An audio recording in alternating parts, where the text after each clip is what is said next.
hii inaonekana ikiwa usiku au mchana. Adhabu hii ikija, atakayeteseka zaidi ni nani? Hal yuhlaku illa alqaumu zalimun, yupo atakayeangamia kama si mtu aliyedhalimu? Watu madhalimu ndio watakaoangamia kwa adhabu hii. Al-istifhamu, hili suala lililoulizwa, hal yuhlaku illa alqaumu zalimun, al-istifhamu inkariyin, ni suala la kukataa. Yani Mwenyezi Mungu anakataa adhabu akileta hawatateseka waumini kabisa, pamoja na kuwa watakufa wengineo katika wao, lakini hawateseki, kwa makufa ni jambo lililokadiriwa kwao, kila mmoja lazima afe. Kwa hiyo kufa sio mateso, ni njia tu ya kawaida, lazima kila mtu apite njia hiyo kwenda na safari yake iliyokadiriwa. Kwa hiyo kufa sio adhabu, lakini hilaki, kuangamia, kutawapata watu waliokuwa wapinzani makafiri. Bimaana, kwa maana annafi ya kukataa, yani ma yahliku bila adhabi, hakuna atakayeangamia kwa kuja adhabu, illa antum, isipokuwa nyinyi makafiri ndio mtakaoangamia. Liannakum, kwa sababu nyinyi, kafartum wa anadtum, nyinyi mmemkufuru Mungu na mnafanya inda, makosa kwa maksudi. Kwa hiyo nyinyi hamna salama kama adhabu itakuja. Duniani ndo mtahesabiwa mshaangamia, na akhera ni watu mtakao kwenda kuishi katika adhabu milele. Kwa hiyo msihimize tu, mbona haiji, mbona haiji, huyo Mungu wako hasikia. Hii ikija ni nyinyi ndo mtaathirika zaidi, sio sisi. Mtume kaambiwa awaambie hivyo. Aya inayofuata Mwenyezi Mungu asema, wama nursilul mursalina illa mubashirina wa mundhirin. Wama nursilul mursalina, na hatutumi sisi mitume, ila isipokuwa tunawatuma kwa kazi maalum, mubashirin wa mundhirin, kazi yao kuwapa watu wema bishara, kuwajengea matumaini kuwa watafanikiwa watakapokuwa wema, wa mundhirin, na kuwaonya watu wabaya kwamba wamekabiliwa na hasara endapo hawakusikia maonyo waliopewa. Ai, maana ya maneno haya ni kwamba ma nursilu rusula, hatujatuma sisi mitume. Anasema Mwenyezi Mungu maneno hayo, ma nursilu rusula, hatujatuma sisi mitume, illa litabshiri almu'minina bithawabi, isipokuwa tunawatuma hawa mitume kwa ajili ya kuja kuwapa bishara waumini kuwa watalipwa mambo mema watakayoyafanya. Kwa hiyo wajitahidi kufanya hayo mema, ndio yanayotakiwa, ili walipwe wapate maisha bora wanakokwenda. Wa indharil kafirina bila iqabi, na kazi ya pili wanayoifanya mitume ni kuwatahadharisha makafiri kwamba wamekabiliwa na adhabu huko wanakokwenda, ikiwa hawatasikia yale wanayoambiwa yanayotokana na Mwenyezi Mungu. Watu huona wanampinga yule binadamu mwenzao, hata kama ni mtume, wanaona wanamkomoa yule mtu anayesema naye, hawakubaliani naye. Watajidai, Mungu tunajua yuko, lakini wewe huwezi kuwa umetumwa na Mungu, wewe tunakukataa wewe. Kwa hiyo kila jema ataloambiwa mtu analikataa kwa sababu kalisema fulani, yeye huona anamkomoa yule fulani. Kumbe lile agizo linatoka mbali kweli kweli. Kwa kuto kuthamini lile agizo ndo kukufuru kwake, na ndiko kutaka kumtia hatiani. Yeye anaangalia nani kasema maneno haya, kwa nini asiyaseme fulani, halafu anaona ndo anamkomoa yule mwenziwe. Lakini Mwenyezi Mungu keshaleta mambo yake, kamchagua alomchagua kumpa hiyo amana, huo ujumbe kauweka kwenye moyo wa mtu mwenye imani. Wewe ukimkataa huyu, ukimkubali huyu, ni shauri yako mwenyewe, lakini Mwenyezi Mungu ujumbe wake umefika na ulikuwa unapaswa ufanyiwe kazi. Sasa ukisema mimi siwezi kufuata jambo hili kwa sababu kalisema fulani, huna unayemkomoa, unajikomoa nafsi yako mwenyewe. Mwenyezi Mungu anahesabu ujumbe wake umefika, lakini umedharauliwa. Kwa hiyo mitume wametumwa waje wawape watu wema walioelekea kufanya matendo mazuri, kwamba watapata thawabu kwa utendaji wao huo. Washikamane na huo wema mpaka saa yao ya mwisho ya kuishi duniani, na kuonya makafiri au wapinzani kwamba watapata adhabu kwa kutokusikia ujumbe ukija, kwamba wafanye wanavyopanga wenyewe, lakini kwa Mungu wakirudi hawana salama. Ndio hivyo tu, ndio kazi ya mitume.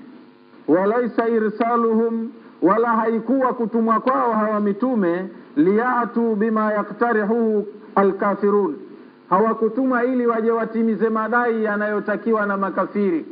Maana tuletee muujiza basi, tufanyie hivi basi, mlima ugeuze uwe dhahabu basi, kama wakamchagiza kama kwamba huyo mtume yeye ndo ana sehemu ya uungu, kwa hiyo kila jambo anaweza kulifanya.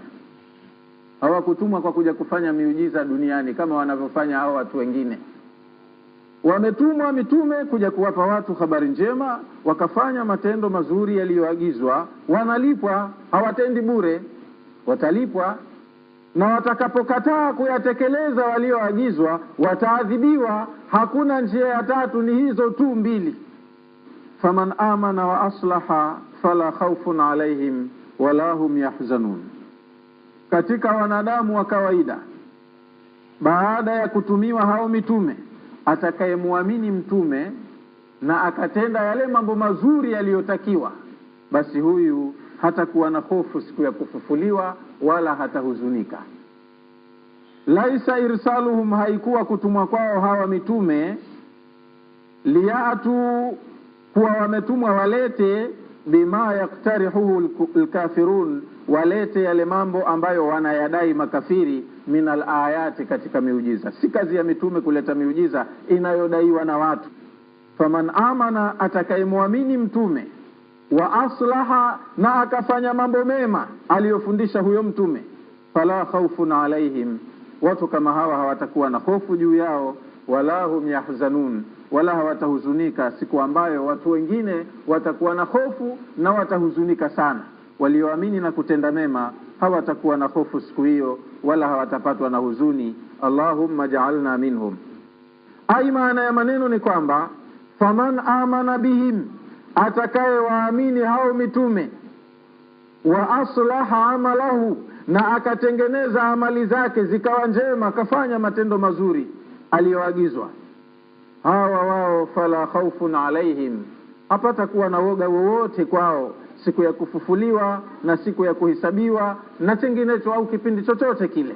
Hawatakuwa na hofu huko wanakokwendea fil akhirah, katika maisha ya akhira, wala hum yahzanun, wala hawatakuwa na huzuni, hawatasikitishwa na jambo lolote lile. Wal muradu, na makusudio, annahum la yakhafuna wala yahzanuna, watu wema walioamini na wakatenda kile walichoamini hawatoogopa wala hawatahuzunika. Lianna al-akhirata darul jazai lilmuttaqin, kwa sababu akhira ni mji au ni nyumba ya malipo kwa watu waliomcha Mungu. Kule ndo watakakokwenda kupata malipo yao. Kwa hiyo atalipwa kwa kazi yake alofanya duniani, hapunjwi wala hapunguziwi chochote, na hakutakuwa na jambo litakalomhuzunisha. Mwenyezi Mungu atujalie na sisi kuwa katika watu walioamini na wakatenda. Walladhina kadhabu biayatina, lakini upande wa pili, watu ambao hawakuamini, kwa hivyo hawakutenda matendo mema. Hawakuyaamini maana kama ni mema kweli, au hawakuamini kama watalipwa, kwa hiyo wao hawakujisumbua. Kadhabu biayatina, wamezikadhibisha aya zetu. Aya zimeamrisha vingine na wao wakafanya vingine. Aya zimekataza mambo, wao wakayatenda madamu wameyapenda wenyewe. Wamezikadhibisha aya wakazifanyia mambo kinyume nyume, hawakukubali kuzifuata. Walladhina kadhabu biayatina, na wale watu ambao wanazikanusha, wanazikadhibisha aya zetu, yamassuhumul adhabu bima kanu yafsukun, itawapata adhabu kwa sababu ya kuasi kwao. Maana kapewa agizo hakutekeleza, huko ndo kuasi kwenyewe. Kakatazwa jambo akalitenda, ndo kuasi huko. Kwa hiyo hawa watu ambao wamezikataa aya, hawakuzitekelezea haki yake, watapatwa na adhabu kutokana na kuasi kwao. Ai, maana yake, wa ammal kadhibuna biayati llahi, ama watu ambao wanaishi kwa kuzipinga na kuziendea kinyume aya za Mwenyezi Mungu, fayamassuhumul adhab, itawapata wao adhabu al-alim, iliyokuwa na machungu makubwa, bisababi fisqihim, kwa sababu ya ufasiki wao, uhuni wao, kule kumfanyia uhuni Mwenyezi Mungu ndiko kutaka kusababisha wao wapate adhabu. Wa khurujihim an ta'ati llahi, na kule kutoka kwao kwenye taa ya Mwenyezi Mungu. Wameamrishwa hawakutenda, walichokatazwa ndo wakatenda, yani wametoka katika utiifu, hawakumtii Mwenyezi Mungu kwa chochote alichowapangia. Qala Ibn Abbas, bwana Abdullah ibn Abbas kasema, yafsukuna ay yakfurun, wanafanya fiski. Uhuni maana yake wanakufuru, wanapinga. Kwa hiyo wanaopinga aya wanaingia motoni au wataadhibiwa. Mtu akiamrishwa jambo hutenda kama kaamini kweli. Imani yake, athari ya imani yake ionekane kutekeleza kile kilichoamrishwa, au athari ya imani yake ionekane anajizuilia na kilichokatazwa. Sio kakatazwa jambo halafu anafanya, bado anajihesabu muumini, au kaamrishwa jambo yeye ndo kaamrishwa halafu hafanyi, bado anajihesabu muumini. Kaamini kitu gani? Lazima athari ya imani yake ionekane kwenye matendo yake. Akiamrishwa jambo atende, na akakatazwa akome. Huu ndo utiifu. Kama hakuna taa, maana yake huu ni ukafiri au ni uhuni, na Mwenyezi Mungu hawezi kuustahimilia, atamwadhibu mtu. Aya inayofuata inasema, qul la aqulu lakum indi khazainullah wala a'lamul ghaiba wala aqulu lakum inni malakun in attabi'u illa ma yuha ilayya qul hal yastawi al-a'ma wal basiru afala tatafakkarun. Kul, sema Muhammad, waambie hawa watu ambao wana uzito wa kusikia, waambie au wafahamishe hivi, la aqulu lakum indi khazainullahi, mimi sijakwambieni kwamba mimi ndo nilomiliki hazina za Mwenyezi Mungu. Uko na kuweka vitu vyake, elimu yake, teknoloji yake, maamuzi yake. Mimi siko kabisa, wala sina uhusiano na hazina yake. Mimi similiki hazina ya Mwenyezi Mungu. Wala a'lamul ghaiba, wala mimi sijakwambieni kwamba mimi ninajua siri. Elimu ya ghaibu iko kwa Mungu mwenyewe peke yake. Kwa hiyo mimi sielewi ghaibu. Habari za ghaibu msiniulize mimi sijui ghaibu. Mimi ni kiumbe kama nyinyi. Wala aqulu lakum, wala mimi sijakwambieni nyinyi hata siku moja inni malakun, kwamba mie malaika. Mimi sijasema hivyo. Mimi ni mwanadamu kama nyie. Sijasema mtambue kuwa malaika, hapana. In atabi'u ila ma yuha ilayya, mimi mtu kama nyie, lakini mimi nimejilazimisha kufuata yale ninayoambiwa. Kile ninachofunuliwa ninakifuata na ninakitekelezea haki yake. Hilo tu ndio lilioko kwangu. Kama nyie nimezaliwa na baba na mama, ninakula ninakunywa, ninakwenda haja, lakini mimi ninakuwa ninatii kile ninachoagizwa. Ndo tofauti yangu mimi na nyinyi. Nyinyi kile mnachokipinga, mimi ndo nimeagizwa nifanye hicho na ninakiheshimu. In atabi'u, sina ninachofuata mimi, illa ma yuha ilayya, isipokuwa kile nilichoagizwa ndo ninachofuata. Kul, sema bado waulize tu, hal yastawi al-a'ma wal basiru, hivi mtu kipofu na mwenye kuona wanakuwa sawa sawa? Hawawi sawa sawa. Afala tatafakkarun, basi neno mnasikia hamweka fikra zenu. Basi kwa nini ikaletwa aya hii? Yani, kul la aqulu lakum indi khazainullahi wala a'lamul ghaiba wala aqulu lakum inni malak. Kul ya Muhammadun, sema ewe Muhammad, lihaula'il kufrata, kuambia hawa makafiri, alladhina yaktarihuna alayka tanzilal ayat, ambao wanadai kwako uwafanyie miujiza. Na waje Unguja, yupo bwana anafanya miujiza hapa, atafanya miujiza nasikia. Kwa hiyo hawa wanadai wewe uwafanyie miujiza. Waambie mimi similiki miujiza, kwa sababu siko katika hazina za Mungu. Sijadai hata siku moja kwamba mimi hakuna linalonishinda. Mimi ni mtume wa Mungu na ninaweza nikafanya lolote la Mungu. Sijasema hivyo. Sote muelewe. La aqulu lakum, sijasema kwenu, inni indi khazainullah, kwamba hazina za Mungu ziko kwangu mimi, ninazo. Qul lihaula'il kufrata, waambie hawa makafiri, alladhina yaktarihuna alayka, ambao wanadai kwako wewe. Watu wanamdai mtume tanzilul ayati, ateremshe au afanye miujiza, wa khawariqul adati, na mambo yaliyokhalifu ada ndio miujiza. Fanye jambo ambalo sio la kawaida. Wanadai watu ili wamwamini kuwa yeye ni mkweli, basi awafanyie mambo ya ajabu yaliyokhalifu ada. yasiyo katika dasturi ya kawaida ya kimaumbile.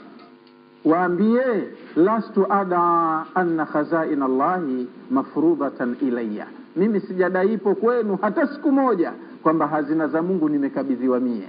Kwa hiyo kazi anazoweza kuzifanya Mungu na mie ninaweza kuzifanya. Siwezi kufanya hivyo, sina muujiza hata mmoja mie. Lastu ada, sijadai mimi, anna khazain Allahi, kwamba hazina za Mungu mafrudatan ilayya, zimewekwa kwangu, nimekabidhiwa mie, hata taktarihu alayya, mpaka nyinyi mje munidai mimi tanzila alayati, nilete miujiza. Wala ada, wala sijadai mimi aidan, pia sijadai vile vile anni a'lamul ghaiba, kwamba mimi ninajua mambo ya ghaibu yoyote yale mnayotaka, hata tasaluni, mpaka ifikie nyinyi kuniuliza mimi an wakati nuzuli aladhabi, hiyo adhabu itashuka lini au kiama kitakuja lini. Hayo yako kwa mwenyewe alimul ghaib.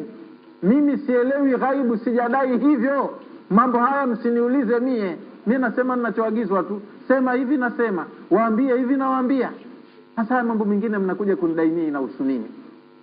Aya kapewa awajibie watu. La aqulu lakum indi khazainullah, mimi sijakwambieni kwamba nimemiliki hazina za Mungu, kwa hiyo mambo ya Mungu msinidai mie. Wala aqulu lakum, wala sijakwambieni inni a'lamul ghaiba, kwamba mimi ninajua ghaibu, kwa hiyo mambo ya ghaibu msiniulize mie. Mimi husema ninachoagizwa tu. Tunafahamiana vizuri eh? Kwa hiyo sijasema kwamba mimi ninajua ghaibu hata tasaluni an wakati nuzuli aladhabi, mpaka nyinyi mkawa mnaniuliza mimi huo wakati wa kuteremka adhabu itakuja lini. Ma yahbisu, kipi kinaizuia, mbona haijaja? Msinihoji mimi masala hayo. Wala aqulu lakum, wala mimi sijakwambieni inni malakun, kwamba mimi ni malaika. Sijasema hivyo hata siku moja. Ai, maana yake walastu ada, wala mimi sijadai kwenu anni minal malaikati, mimi ni miongoni mwa malaika, hata tukalifuni, mpaka mkafika nyinyi kunikalifisha, kunilazimisha suudu ila samai, nipande mbinguni bila ya kutumia kipandio. Malaika ndo wana uwezo huo, mimi si malaika. Wa adamil mashi fil aswaqi, na mpaka mkafika kunilazimisha nisiende sokoni. Maana walisema Makureshi, mali hadha rasul yaakulu ta'am wa yamshi fil aswaq. Huyu mtume gani huyu? Mtume wa Mungu anakuwa hivi? Tunakutana masokoni anakula chakula. Sasa hizo sifa za malaika ndo hali, wala haendi sokoni. Tunafahamiana eh? Maana watu wana hoja nyingi za kutaka kumkomoa mtu, anajidai ustazi. Mbona hayuko hivi basi? Hasa hawa walikuwa wanamtarazi mtume mwenyewe. Mtume tunakutana sokoni, anakwenda sokoni. Mtume gani? Mtume anakula chakula, mtume anaoa wanawake. Sasa mtume si mtu? Mitume wote huko nyuma wameoa na wamezaa watoto.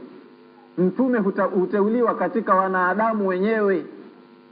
Sasa sijasema mimi mtume anaambiwa, anafundishwa vya kuwajibu. Mimi sijasema kama malaika kwamba kunikuta sokoni ndio iwe kioja, lazima nende sokoni maana ninahitaji mlo na kula mimi. Tena ninaoa wake maana mimi binadamu na matamanio vile vile. Nakula chakula maana na mimi pia nimeumbwa na njaa, ni mtu. Kwa hiyo kudai kwangu mimi mtume sio kwamba nina tofauti na yoyote kimaumbile. Mimi ni mtu kama nyinyi, lakini ninaletewa maagizo nikupeni. Tunafahamiana eh? Kwa hiyo mtume ni mtu, ila yeye huwa anapewa maagizo awasomee wenziwe. Na wote mitume ndio hivyo hivyo. Walaqad arsalna nuhan ila qaumihi au wa ila adin ahahum huda, tumepeleka kwa taifa la Adi ndugu yao Hudi. Yani ni mtu mwenzao, anamjua baba yake na mama yake, alivyolelewa, alivyozaliwa, yote wanayajua. Wote mitume ni wanadamu, tena wanajulikana nasabu yao, wazee wao, maisha yao, ni watu. Kwa hiyo sikioja Muhammad kwamba ati anakwenda sokoni anakula chakula. Ndio wenzie wote walikuwa ni wanadamu na wanakula chakula, wanakwenda sokoni na wameoa na wamezaa watoto. Hasa haya watu utafuta tu ya kuzuazua ili kuimarisha zile itikadi zao, lakini Mwenyezi Mungu Subhanahu wa Ta'ala hajabakisha kitu, kila kitu anajibu.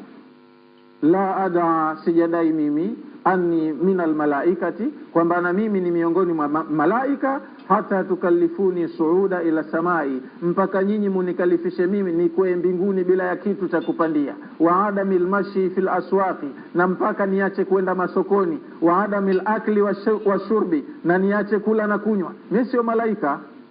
Sokoni nitakwenda, kula nitakula, kunywa nitakunywa, na mbinguni siwezi kupanda. Qala Sawi, kasema Imam Sawi, wa hadhihi al-aya, aya hii nazalat, iliteremshwa hina qalu lahu, pale ambapo makafiri walimwambia mtume, in kunta rasulan, ikiwa wewe ni mtume kweli, fatlub min rabbika an yuwasi'a alaina, omba basi kwa Mola wako, huyo Mungu wako aliyekutuma, atufanye sisi tuwe matajiri. Tunaona hali zetu hizi, maisha kama haya magumu, basi mwambie atufanyie wasaa katika riziki, tuwe ni watu wenye kupata sana.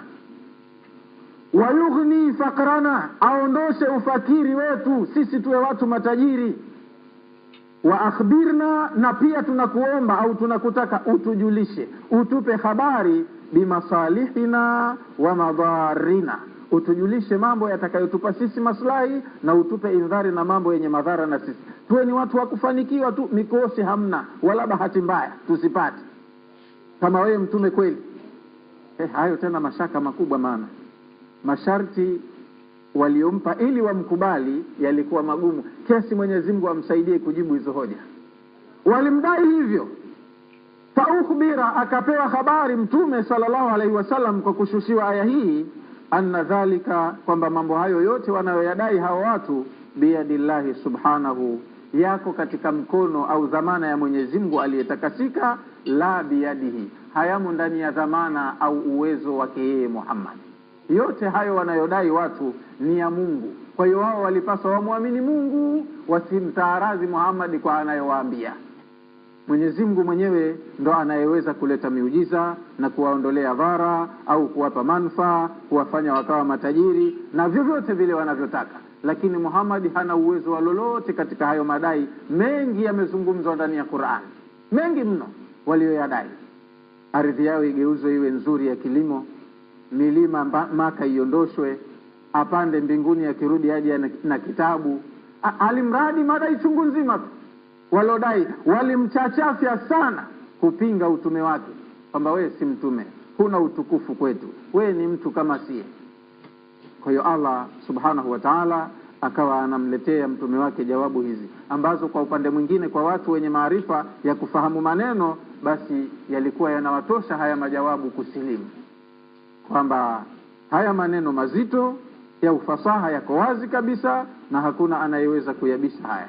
Walmaana, na maana ya aya, inni la ad'a shay'an min hadhihi al-ashiya'i, mtume anafundishwa awaambie jamaa zake, mimi sijadai kitu chochote katika hivi vitu vitatu. Inni la ad'a shay'an min hadhihi al-ashiya'i thalathati, mimi sijadai lolote katika haya mambo matatu, katika hizi duru tatu mlizozitaaradhi kwangu, sijadai kitu mimi katika mambo hayo. Hazina ya Mungu sina, mimi sio malaika wala sijui mambo ya ghaibu. Hata tajalu, mpaka ifikie nyinyi kujalia, adamu ijabati ila dhalika, kushindwa kwangu kuyatekeleza hayo mnayodai, dalila na ala adami sihati risalati. Haiwezi kwamba kushindwa kwangu kuyatekeleza mnayoyataka iwe ndo dalili ya kuwa mie si mtume. Hiyo sio hoja. Mie si Mungu, mie si malaika, sijui ghaibu, hazina si miliki mimi, lakini nimetumwa. Kutumwa anaweza kutumwa yoyote. Tunafahamiana vizuri eh? Watu wanatuma mpaka mbwa huko Ulaya. Wengine tumeletewa hapo wanafanya kazi kuzuia unga, na watu wanapitisha hivyo hivyo. Kwa hiyo mtumwa hana makosa. Kwa hiyo Muhammad sallallahu alaihi wasallam katumwa, anayoyasema yale maneno sio yake. Sasa wasimchagize sana kumdai makubwa yaliyo nje ya uwezo wake. Yeye kawekwa katika makamo maalum na hajatoka nje kudai zaidi lisilokuwa katika makamo yake. Kwa hiyo wamsikilize kwa kile alichosema, wasimtaaradhi kwa jambo ambalo hajalidai na liko nje ya uwezo wake. Tunafahamiana eh? Kwa hiyo wewe ukiambiwa hili jambo sunna, kasema mtume au kafanya mtume, itosheke hapo hapo tu. Usidai mtume yeye ndo kama nani. Hasa hapo tena utakuwa unaingia katika anga zisizokuhusu. Katumwa na alilotumwa keshalifanyia kazi, ujumbe keshaufikisha. Kwa hiyo hana makosa na huwezi kumtaarazi kwa jingine lolote. In atabi illa ma yuha ilayya, akaendelea au aya ikaendelea kumwambia mtume maneno ya kuwajibu jamaa zake. In atabi, sina ninalolifuata, illa ma yuha ilayya, ila ninachokifuata ni kile nilichoagizwa, wahyi ninaletewa, kwa hiyo ndo ninaofanyia kazi. Ma atabi, sina ninachokifuata, fima ad'ukum ilayhi, katika hayo ninayokulinganieni, illa wahyun, illa wahyullahi, ni wahyi wa Mwenyezi Mungu, alladhi yuhihi ilayya, ambayo Allah huwa ananifunulia mimi. Akiniagiza waambie hivi, ndo maana huwa ninakwambieni hivyo. Akiniagiza wakataze hivi, na mimi ndo huwa ninakukatazeni hivyo. Sijadai jingine lolote, na lolote mtakalodai litakuwa liko nje ya uwezo wangu. Kul, sema uwaulize, hal yastawi al-a'ma wal-basiru, hivi wanakuwa sawasawa mtu mwenye kuona na mtu ambaye haoni? Mtu kipofu na anayeona watakuwa sawasawa? Hawai sawasawa. Anayeona ndo anaona na kipofu ndo kipofu. Yani hal yastawi al-kafiru wal-mu'min wa dhallu wal-muhtadi, hivi watakuwa sawasawa mtu kafiri na mwenye imani, au mtu aliye kwenye upotofu na mtu aliyeko kwenye uongofu? Wanaweza kuwa sawasawa? Si sawasawa. Anayethamini dini yake na akaitendea haki yake hawi sawasawa na aliyelemaa na siasa akaishi kidemokrasia. Lolote atakalolifanya huko kwenye siasa yake, hata liwe jema lenye maslahi kwa watu wengine, hapati thawabu, anapoteza wakati wake tu akifanya jambo kwa dini la dini kwa masharti yake. Anakuwa anafanya kazi aliyoagizwa na Mungu, na Mungu ana dhamana ya kumlipa. Hasa kwenye siasa huna dhamana ya kulipwa lolote utakalolifanya. Hujafanya kazi ya Mungu ati, na Mwenyezi Mungu analipa kazi alizoagiza yeye zitendwe. Unafahamiana? Halipwi mtu jambo alilobuni mwenyewe, hata kama ataliona zuri namna gani. Mwenyezi Mungu anawalipa watu waliomfanyia yeye kazi. Kaagiza jambo akatekeleza, kakataza jambo akajizuilia kwa ajili yake yeye. Hayo ndo mambo yanaitwa ibada, na atalipa. Kusumbuki bure, atalipa. Lakini wewe kuwa mheshimiwa, kuwa utakavyokuwa nje ya dini, ni upotovu tu, na hauna maslahi yoyote upotovu. Kwa hiyo mtu kipofu hafanani na mwenye kuona. Maana kafiri na mtu aliyeamini akatenda kile alichoamini hawalingani. Mtu mwenye uongofu na aliye kwenye upotofu hawafanani. Ni watu wawili tofauti kabisa. Kwa hiyo yeye akikwambia usichanganye dini na siasa, ni kweli, sawa sawa maneno yake. Na wewe usichanganye dini siasa na dini.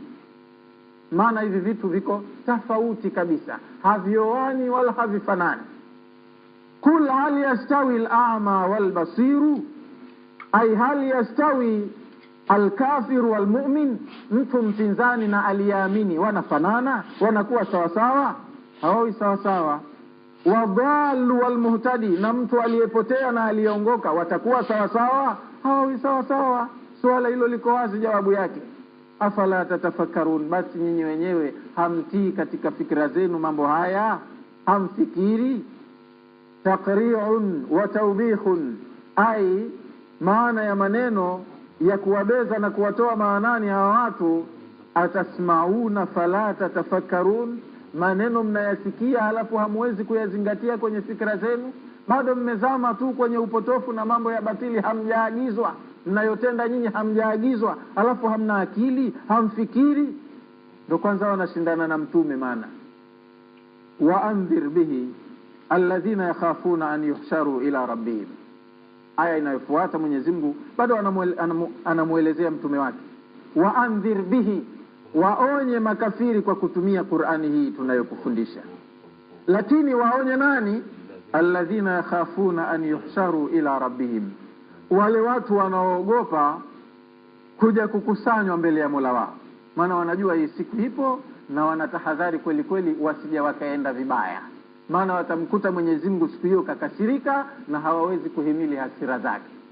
Wako watu wanaamini haya wanayoambiwa, na wanaogopa kweli kweli kuja kupata matokeo mabaya. Kwa hiyo wakumbushe, wasomee hii Qur'ani wapate kufanya vizuri, wajirekebishe. Ndio maana yake. Wa andhir bihi, waonye watu kwa hii Qur'an. Alladhina yakhafuna, wale ambao wanaogopa, an yuhsharu ila rabbihim, kuja kukusanywa mbele ya Mola wao, wanaiogopa hiyo siku ya mkusanyiko. Wadhakir bilqur'ani man yakhafu aid. Katika aya nyingine Mwenyezi Mungu anamwambia mtume wake, wakumbushe watu kwa hii Qur'ani wale wanaoogopa siku ya miadi niliyoagana nao, siku ambayo nitakuja kukutana nao. Ai khawif, wakhofishe ya Muhammadun, Muhammad, bihadha alqur'ani, kwa kuitumia hii Qur'ani ninayokupa. Wakhofishe watu kwa kuitumia hii Qur'ani. Watu gani? Almu'minin almusaddiqin, waumini wanaoyasadiki haya ninayosema.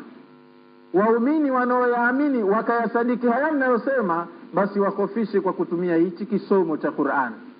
Wakhofishe nini? Biwa'dillahi wa wa'idihi, wakhofishe waadi wa Mwenyezi Mungu na makamio yake. Kaahidi iko siku, basi iko siku. Sasa wako watu wanaiamini hiyo siku. Wawaidi na kaahidi atakuja kuadhibu watu, makamio makali kaweka, na wako watu wanaamini swala hili. Kwa hiyo wasomee Qur'ani ili wajue kujitayarisha. Yale yatakayowasaidia wayafanye, na yale yatakayowatanza yakawatia kwenye matatizo wajitahidi kuyaepuka. Wako hawa watu Mwenyezi Mungu mwenyewe anawajua, kwa hiyo kawaletea muongozo huu, kitabu hichi, wasomewe ili wapate kufanya matayarisho vizuri. Alladhina, watu ambao yatawaqauna adhab alhashri, wanaichelea adhabu ya mkusanyiko wa watu wote wa duniani, kuanzia mwanzo mpaka mwisho, kuanzia Adamu mpaka watu wa mwisho watakusanywa siku moja. Sasa watu wanaichelea hii siku, sio siku ya kawaida. Kwa hiyo hao wasomee vizuri Qur'ani, wajue mambo yaliyowakabili na hatua zinazofaa wachukue mapema kama wapo. Inshallah Mwenyezi Mungu atujalie na sisi ni miongoni mwa hao. Qala Abu Hayyan, Imam Abu Hayyan kasema, wakaannahu qila, kwa maelezo haya ni kama kwamba pamesemwa kuambiwa mtume, anzir bilqur'ani, waonye watu kwa kutumia hii Qur'ani, man yurja imanuhu, yule mtu ambaye au wale watu ambao inategemewa kwao huenda wakapata imani au wakawa wanayo imani. Wale wanaotarajiwa kuwa wanayo imani ndo wasomewe haswa hii Qur'ani. Wa amma al-kufrata, ama wale makafiri kama waliozungumzwa kwenye aya ya 6 ya sura ya 2, al-mu'riduna, wanaoikataa kwa wazi kinaga ubaga, hawa fadahum wa ra'ihim, hawa huna la kuwafanya ila waache tu na rai zao za vichwani. Si wataalamu sana, wamesomea, sasa wao hupanga wenyewe kwa elimu yao tu. Hawa huna la kuwafanya. Innal ladhina kafaru sawa'un alayhim aanzartahum am lam tunzirhum la yu'minun. Watu waliokufuru ni mamoja kwao, wewe ukawaonya usiwaonye, kuamini hawaamini tu. Hivyo ndo walivyojiwekea wenyewe. Kwa hiyo hapa panasemwa kwamba waonye wale watu ambao inategemewa huenda wakaamini, na kwa sababu watakapokuwa waumini watanufaika na mawazo haya au mawaidha haya. Kwa hiyo wale ndo wasomewe hii Qur'ani. Kwa hiyo wanaoitaka huwa wanaifuatia, na wengine hata ukawafuata wao ukawasomea wanaikimbia, au watakupiga mawe au watakufunga jela, umekwenda kuwatukana. Kwa hiyo hiyo ndo hali. Mtume kaambiwa waandhiril ladhina yakhafuna, waonye wale ambao wanaogopa, an yuhsharu ila rabbihim, wanaogopa kuja kukusanywa mbele ya Mola wao. Laisa lahum min dunihi waliyun wala shafi', watu hao wanaogopa siku hiyo hawanaye mwingine ukimwacha Mwenyezi Mungu, mlinzi wala muombezi. Hawana mlinzi wala muombezi. Mlinzi wao na muombezi wao ndio huyo huyo Allah. Kwa hiyo wasomee anayoyataka Allah mapema ili wajitayarishe na siku ya kuja kukutana naye. Haikimbiliki hiyo siku, ipo, na lazima watu watakutana na Mwenyezi Mungu kwa ajili ya hisabu na malipo. Kwa hiyo watu wasomewe Qur'ani, waelewe siri ya maisha yao ya hapa na huko wanakokwenda, ili wapate nafasi ya kujifanyia matayarisho mapema. Walioamini, ukimwacha Mwenyezi Mungu, waliyun, msimamizi wa mambo yao, wala shafia, wala muombezi kwa makosa watakayokuwa nayo. Wanamtegemea Mungu awaombee, wanamtegemea Mungu awasamehe, wanamtegemea Mungu awasimamie mambo yao. Kwa hivyo hawa waonye kwa Qur'ani mapema, maana Qur'ani ndo maneno ya huyo Mungu mwenyewe. Hawanaye mwingine wa kuwanusuru, kuwasalimisha ila yeye. Kwa hiyo wasomee waumini maneno ya Qur'ani. Laisa lahum ghaira Allahi waliyun yansuruhum, hawanaye mwingine ukimtoa Mwenyezi Mungu, msimamizi mtetezi atakayewanusuru. wala shafi'un yashfa lahum, wala hawanaye mwingine ukimwacha Mwenyezi Mungu atakayewaombea. Hakuna muombezi ila atakayekwenda kwa Mwenyezi Mungu na moyo ulio salama. Yauma la yanfa'u malun wala banun illa man ata Allaha biqalbin salim.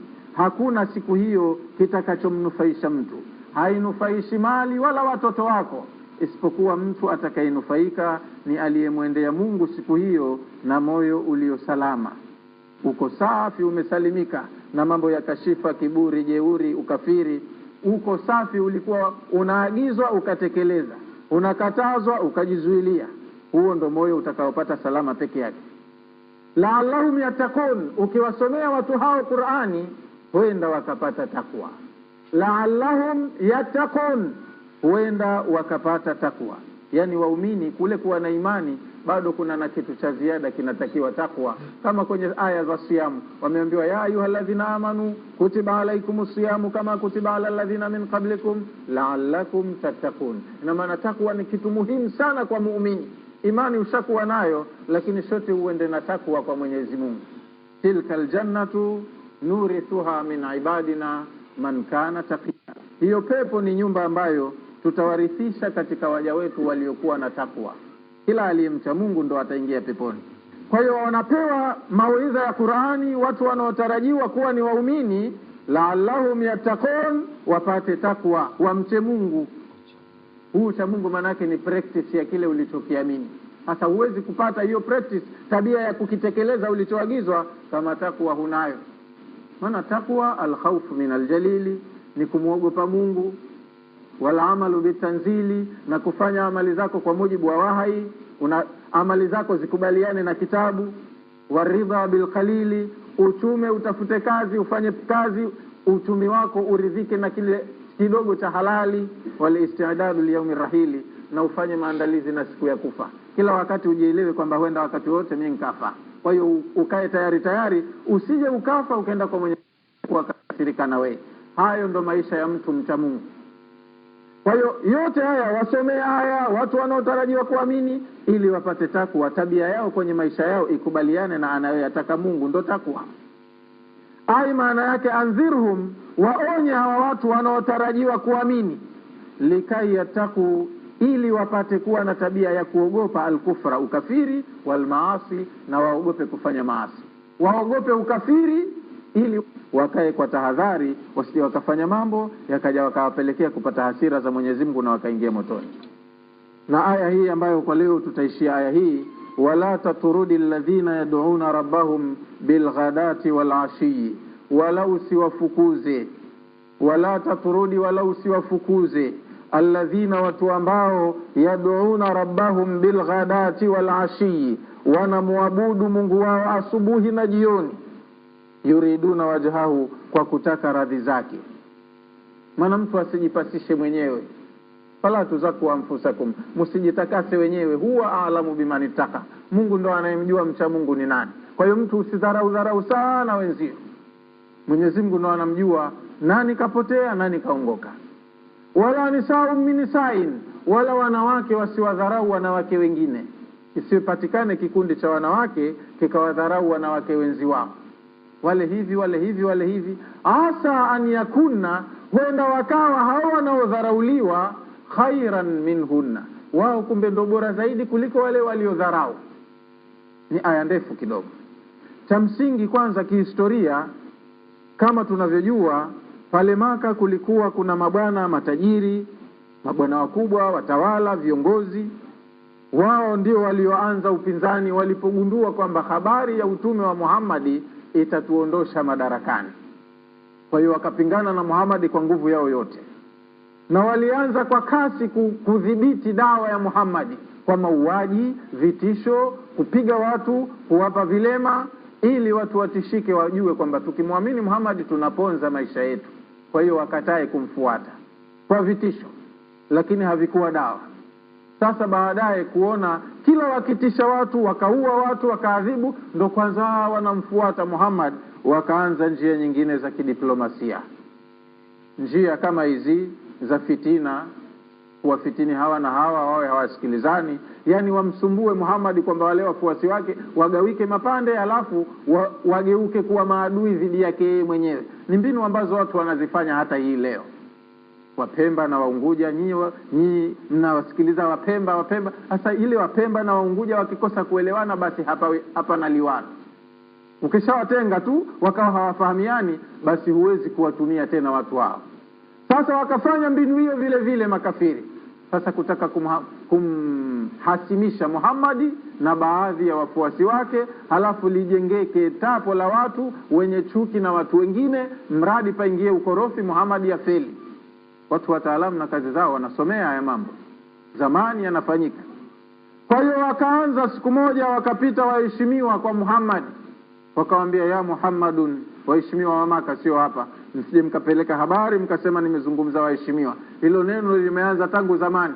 Viongozi wa Maka walipita kwa Muhammadi wakamwambia ya Muhammadun, in aradta, ikiwa unataka, an nu'mina bika, sisi tukuamini wewe. Waheshimiwa wanamwambia Muhammad, in aradta, ikiwa unataka, an nu'mina bika, tukuamini wewe, fatrud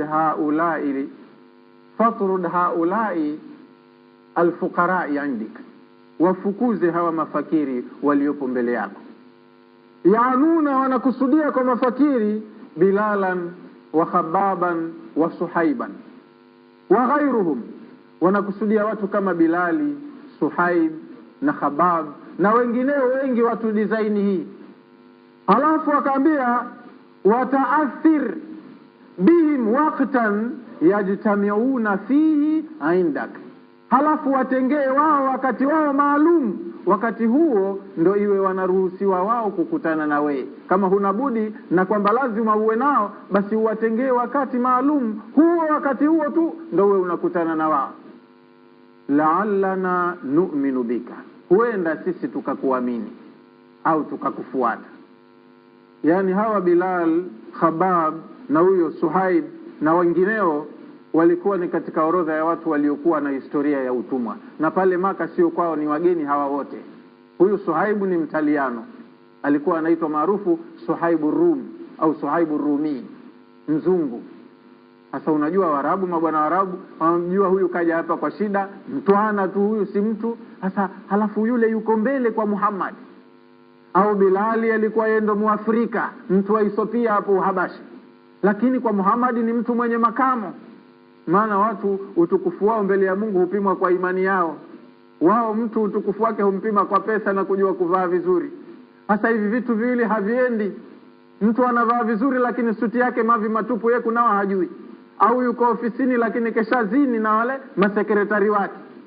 Akijisikia tu akishapelekewa chai saa 4, basi anamuita chumbani au kwenye choo anafanya, halafu anabaki na suti zake pale ofisini, anapokea wageni janaba tu. Mwenyewe anajiona anang'ara kwa mafuta ya mgando, huku kuna watu wanang'ara kwa imani, wana nuru ya imani, wanawadharau. Tunafahamiana vizuri Mtu anaamini kwa Mungu, kajitaharisha ndani ya nafsi yake, hafanyi maasi, imani yake nzuri, na halafu unadhifu wa udhu na mambo mengine. Kama Bilali alisikika anatembea peponi kabla hajafa, kwa sababu anatawadha kila wakati, anatia udhu, halafu akasali raka 2 tahiyatul udhui. Sasa huyu mtu kama huyu wao wanamdharau kwa sababu atimu Afrika tu na wao Waarabu weupe. Sasa wakamwambia, kama unataka masikilizano na sisi, watu kama hawa fukuza hawa. Itakuwaje sisi tuje tupige magoti na watu hawa wako hapa? Yani sisi na hawa ndio tuwe sawa sawa, watumwa wetu walikuwa na hivi na hivi. Sasa hiyo ndio sababu Mwenyezi Mungu akawa anashusha aya kama hizi. Walipomwambia hivyo, tahamaki, kabla hajajibu kitu mtume, kaja Jibril akamsomea aya. Akaambia, wasbir nafsaka ma'a alladhina yad'una rabbahum bilghadati wal ashi yuriduna wajha wala ta'du 'aynaka anhum turidu zinatal hayati dunya. Jilazimishe kukaa na hao wanaomwamini na kumwabudu Mungu wao asubuhi na jioni. Usije ukawadharau hawa kwa kuangalia radhi za watu wenye kipato cha dunia, kwamba wale mimi nikikaa nao labda nitapata mapesa, nitakuwa ni mtu mwenye heshima. Heshima mtu hapewi na mtu. Watu wakikuta wewe mheshimiwa, sio kwamba ndo una heshima sana mbele ya Mwenyezi Mungu. Huna maana pesa 2. Heshima kutambue Mungu kwa wewe ni mtu mwenye heshima. Lakini heshima hii unapewa na watu ya wizi tu, halafu ukalewa ukazini ukafanya unavyotaka, hiyo sio heshima. Kwa hiyo akaambiwa katika aya kama ilivyo katika aya nambari 18, si aya nambari iko kwenye sura ya 18. Haya, na aya hii Mwenyezi Mungu Subhanahu wa Ta'ala akamwambia, wala taturudi alladhina yad'una rabbahum bilghadati walashi, wala usije ukawafukuza watu wanaomwabudu Mungu wao asubuhi na jioni, na Mungu karidhika na ibada zao. Wanamwabudu asubuhi na jioni, yuriduna wajhahu, wanamwabudu kwa kutaka radhi zake. Ibada zao za dhati zinatoka moyoni, wanamwabudu na kumuomba Mola wao. Halafu wewe unaambiwa uwadharau hawa, subutu uwafukuze hawa, usije ukafanya kitu kama hicho. Fataturudahum, ukiwafukuza hawa, fatakuna minadh-dhalimin, wewe nitakuhesabu ni katika madhalimu wakubwa. Yani hata mtume na yeye akikosea anakuwa anaingia hatiani mbele ya Mwenyezi Mungu. Maana ya aya labda tuisome kidogo, naona hatuimalizi, tutakuja kuifafanua vizuri katika darasa ijayo. Maana ya aya inasema, la taturud haula'i almu'minin, usiwafukuze hawa waumini adhuafai, walio madhaifu, kwa sababu mafakiri pesa hawana, ndio kosa lao. Hawasubutu kuvaa zile suti za bei mbaya, kwa hiyo hawapendezi machoni mwa waheshimiwa. Min majlisika, la taturud haula'i almu'minina dhuafai min majlisika, usiwafukuze hawa katika waumini kwenye kikao chako Muhammad. Kama umekaa na wao wamekuja wanatafuta elimu, wanakuja kusoma, hata wale wakubwa hawawezi kuja kukaa kwenye kikao cha Muhammad kumsikiliza Muhammad, wamo na watu masikini. Sasa hivi nyinyi mnatawala, halafu watu masikini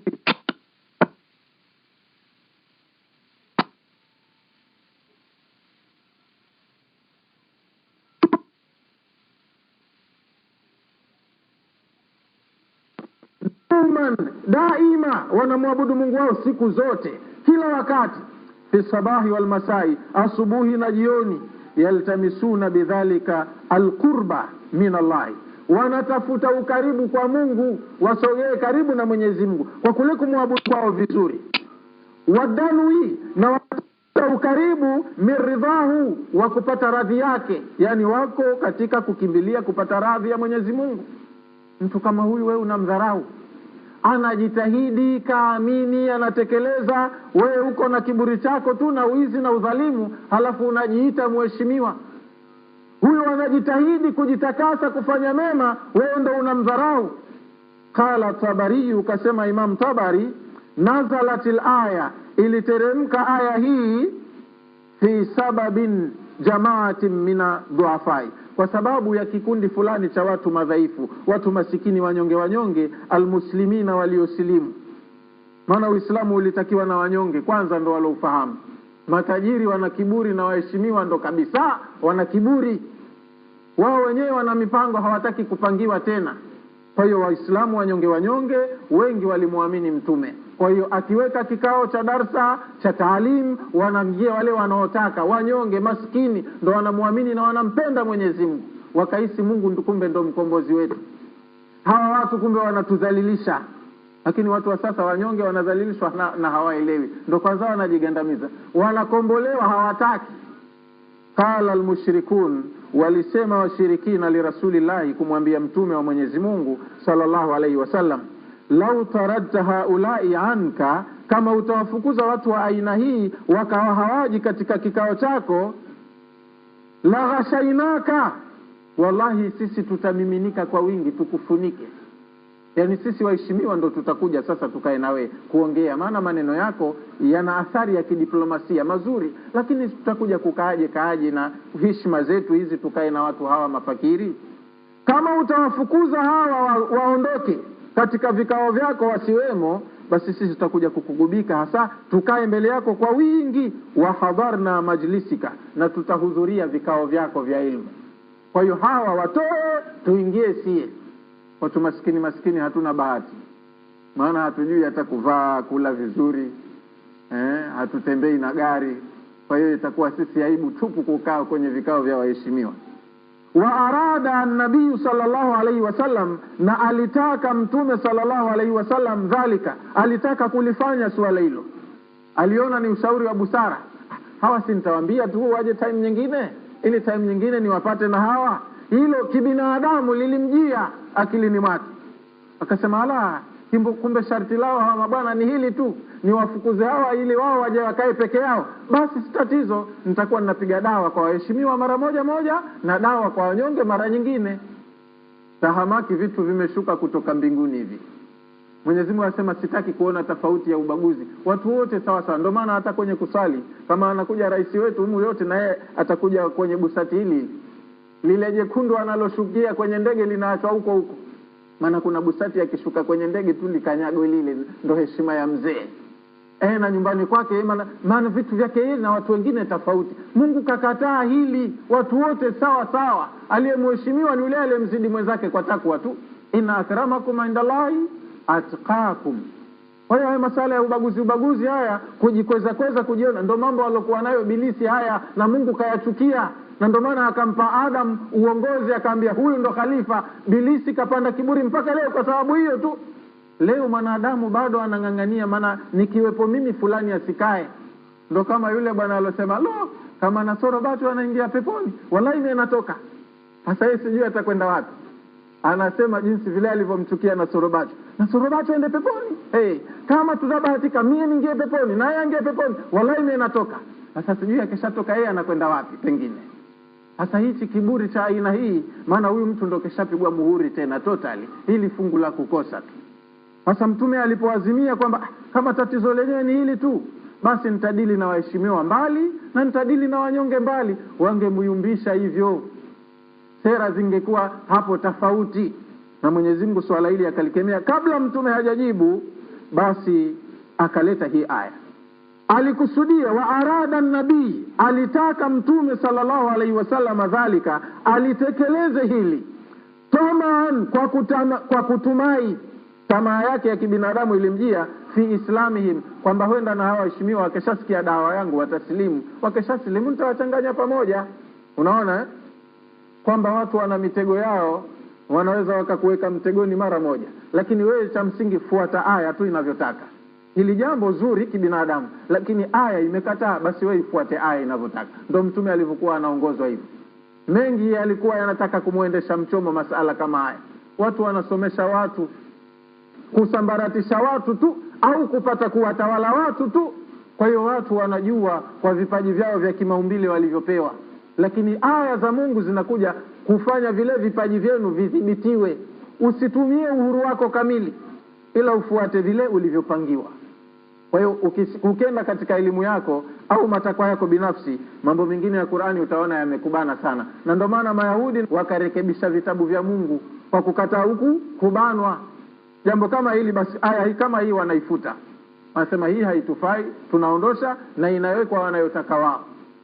Kwa hiyo alipokusudia Mtume sallallahu alaihi wasallam kwa kutumai kwamba huenda waheshimiwa na wao wakasilimu, kazi yangu itakuwa nyepesi, maana wakishasilimu waheshimiwa, basi na wapenda amani wote nitawapata, watawasikiliza viongozi wao.